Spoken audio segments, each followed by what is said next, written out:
Shalom rekan-rekan GP-GPIB, kembali lagi di Sabda Bina Pemuda on the Weekend, edisi 2 Desember 2023. Bersama saya, Rosmalina Patricia Bursi Hombing.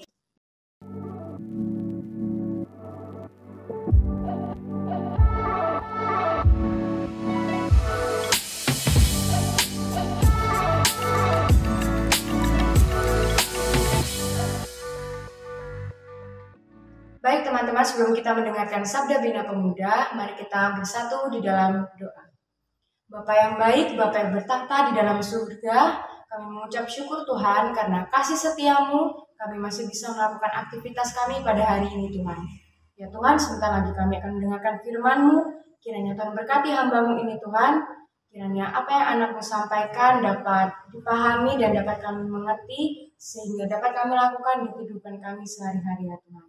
Terima kasih ya Tuhan, haleluya, amin.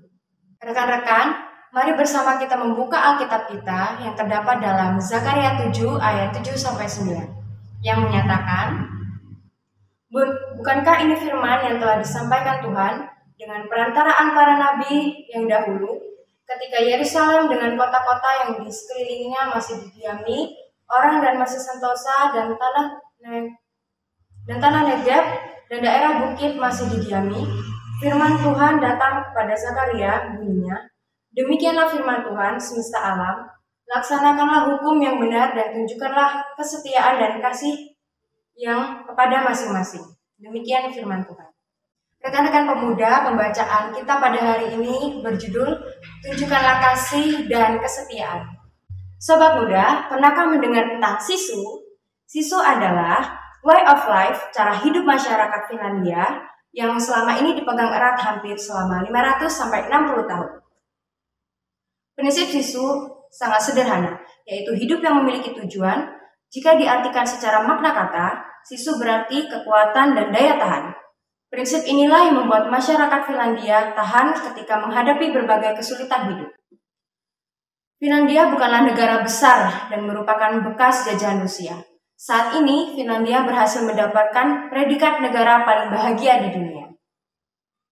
Nah, sobat muda, jika Finlandia bisa merasakan bahagia dengan prinsip sisu, maka melalui perikop bacaan hari ini, Tuhan akan memberi masukan dan memberi pemahaman kepada seluruh umat. Firman yang disampaikan melalui Nabi Zakaria menegaskan agar hendaknya melaksanakan hukum yang benar dengan menunjukkan kesetiaan dan kasih sayang. Itulah tujuan hidup orang percaya. Dengan demikian, apabila sepegang hidup kita sebagai orang percaya mampu melaksanakan firman Tuhan, maka tidak ada alasan untuk tidak bertahan menghadapi kehidupan ini. Inilah arti yang sesungguhnya yang melalui makna sisu. Sebagai pemuda milenial, GPIB yang ingin hidup bahagia dan memiliki makna serta tujuan hidup, sebenarnya tidak sulit. Namun, seringkali para pemuda mencari hal ini bukan pada arah dan jalan yang benar dan tepat, sehingga kadang tergelincir pada kubangan yang kotor. Kemudian merasa bahwa Tuhan tidak mau menolongnya. Sebenarnya, resepnya sangat sederhana. Tunjukkanlah kasih dan kesetiaan kepada siapa saja sebagai ciptaan Allah. Di dalam kasih sayang dan kesetiaan tidak mudah membuat kita tergelincir ke kubangan yang jorok. Rekan-rekan pemuda, sesuai pembacaan kita pada hari ini, tunjukkanlah kasih dan kesetiaanmu. Berbicara tentang kasih dan kesetiaan, rekan-rekan pemuda pasti sudah tidak asing dengan dua kata tersebut. Mari kita ulas kembali dalam pembacaan kita hari ini dalam Zakaria 7 ayatnya yang ke-9. Beginilah firman Tuhan semesta alam, laksanakanlah hukum yang benar dan tunjukkanlah kasih setia dan kasih sayang kepada masing-masing.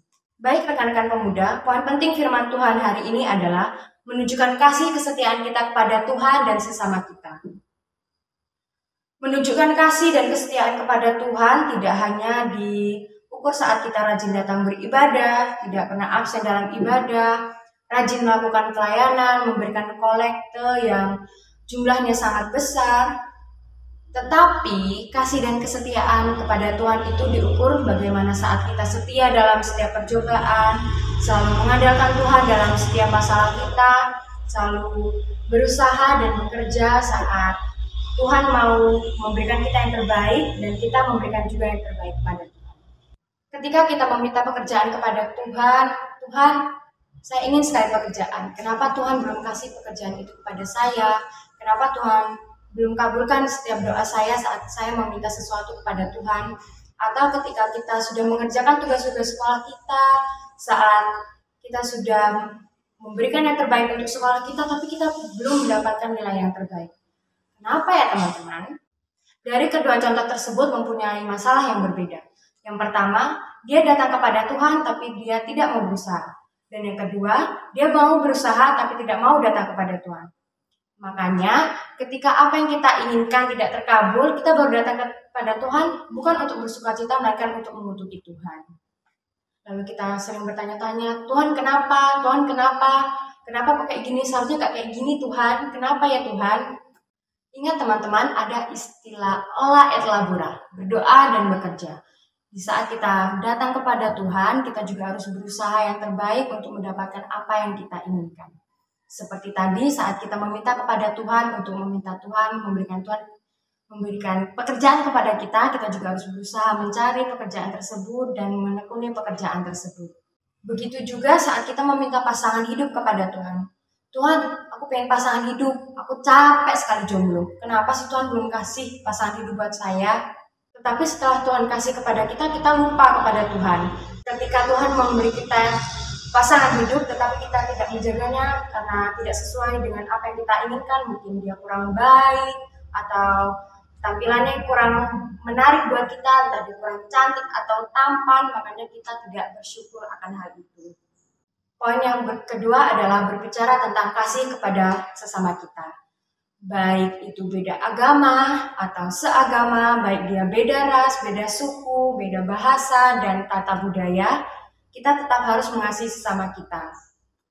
Contohnya ketika kita memilih teman, aku harus berteman dengan yang seiman supaya cocok dan klop. Justru perbedaanlah yang menyatukan supaya tetap sama-sama memajukan bangsa Indonesia kita dalam kasih dan kesetiaan. Mari kita bersama-sama berdoa supaya negara kita Indonesia ini segera pulih dari konflik dan ancaman dalam kasih dan kesetiaan.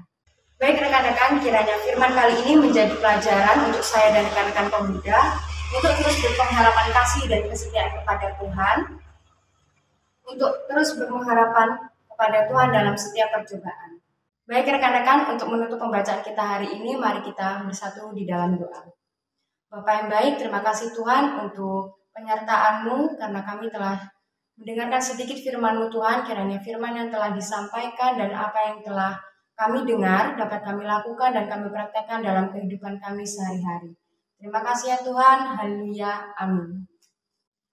Oke rekan-rekan GPIB, sekian pembacaan kita hari ini. Sampai jumpa di Sabda Bina Pemuda on the weekend minggu depan. Shalom. Halo Gapers, kalian tahu nggak kalau Sabda Bina Pemuda Digital bisa dengan mudah didapatkan dengan mendownload Google Books di Google Play untuk pengguna Android. Dan untuk kalian yang menggunakan iOS, bisa membuka Google Play di browser untuk membeli serta mendownload Google Books di App Store. Gampang banget kan caranya? Cus, langsung aja di-download ya!